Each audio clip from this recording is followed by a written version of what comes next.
Engineer 775 here, working on my first batch of sauerkraut. I'm using the Harvest Fiesta crock. These are made in Czechoslovakia. These are the kinds with a water seal. So I'm a novice at this, but I'm ready to load her up. I added some carrots, organic cabbage, 2 tablespoons of salt, and then we have our weights. And so I'm just gonna, I've worked it by hand. I'm gonna add the weights, and then I'm gonna add some leaves. I think I'm gonna just add some cabbage leaves underneath the weights, and then I'll do the water seal. And it is Sunday the 14th or 13th. I think it's the 13th.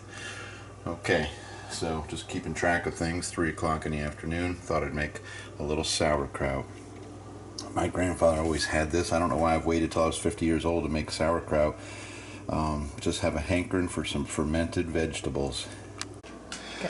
Okay, and I don't have one of those wood plungers, so I put the 2 tablespoons of salt in here, and I'm just working it. I think I can get the juices a-flowing here. It's about time we made some sauerkraut. Oh yeah. I think that's good as any food processor can get it.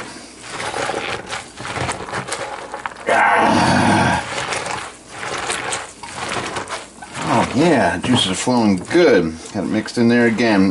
2 tablespoons of salt per 6 pounds of delicious organic cabbage, because my cabbage isn't ready yet, and I just couldn't wait. I wanted some slaw. I mean, sauerkraut. What am I making? I guess I'm just hungry. I'm making sauerkraut. We're gonna add some carrots and mix them in. Okay. Okay, the cabbage and carrots are added to the Harvest Fiesta crock. And I'm not sure about this step, but I see a lot of people taking the whole cabbage leaves just to put over top and pack it in around there. And so I'm going to do the same thing. I'm going to add my little weights. Okay. Added my weights to the cabbage. Snug her down a bit. Push her down. Trying to accelerate the fermentation process. And then we close the lid. And then I'm going to put some water around the lip. So I'm just going to pour water and around that, and that will seal the crock from any air getting in to the inside. And so we're going to let her cook about 3 days here at room temperature, and then I'm going to put it in the basement, and we'll see what we get.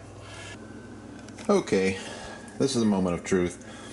I have brought my crock up from the basement, and the smell isn't too bad. This has been here for three months, I guess. I've been fermenting, and some might say that's too long, some might say it's not long enough. So let's see what we have here. I'm going to take these weights out. I had taken cabbage leaves and covered. Now my first thing I think is that there was not enough fluid in here. Okay, wrapping up our video on making sauerkraut. This is something I wanted to do for a long time. Again, I use the Harvest Fiesta crock, which has the lip around it for a water lock. I kind of like the idea. The only thing is the water does evaporate quickly, so if you don't catch it and keep refilling it, then that is an issue. Could be. Again, this is my first batch that I've made by myself, so probably made some mistakes, but it tastes delicious. It basically produced just shy of 3 quarts, and I'm going to take these quarts and put them in the refrigerator and just start eating it. I've been eating it. It tastes awesome. I've had, I guess, a lot of samples of kraut lately that's hasn't been fermented as long as I did this batch. And I like it no matter how long. But this, I don't know, this tastes different. It tastes sweeter. It's just been processed longer, I guess, for 3 months. And I really like it. I mean, food does go through chemical breakdowns and changes. It's kind of like when I store potatoes in a root cellar. Those potatoes, about April or May, when they're really throwing the eyes off, are just amazingly delicious for mashed potatoes or what have you.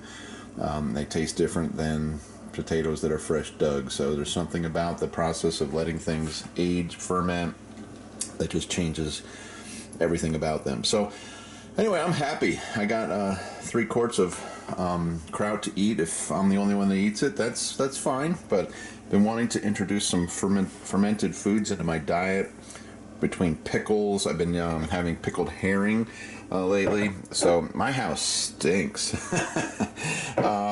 Pickled herring, sauerkraut, sardines, kipper snacks, you know. But I don't know. Maybe it's just old man food. I've reached that age of just wanting a variety of these types of old school foods, and so that's been a lot of fun for me anyway. Just to see the responses of the younger folks.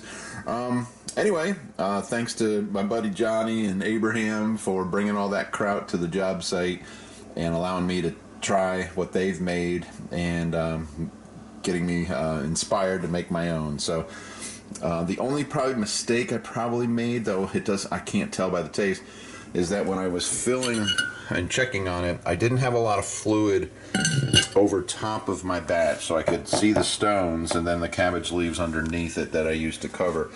So I don't know if that's going to cause a problem. I can't tell by the taste. So I'll be the guinea pig, and I'll eat all this kraut, and if I don't die or get sick, I'll let you know. So this has been a fun little project. I'm not usually one to be found doing these types of projects, so this was a fun project. Hope you got something out of it. Very simple process, and I maybe want to shoot this today because I was checking on my winter garden, and I do have some cabbage heads forming, and I just ate some broccoli out of the garden, so that was kind of fun. So let's get back to work, and this is just Engineer 775 making some sauerkraut.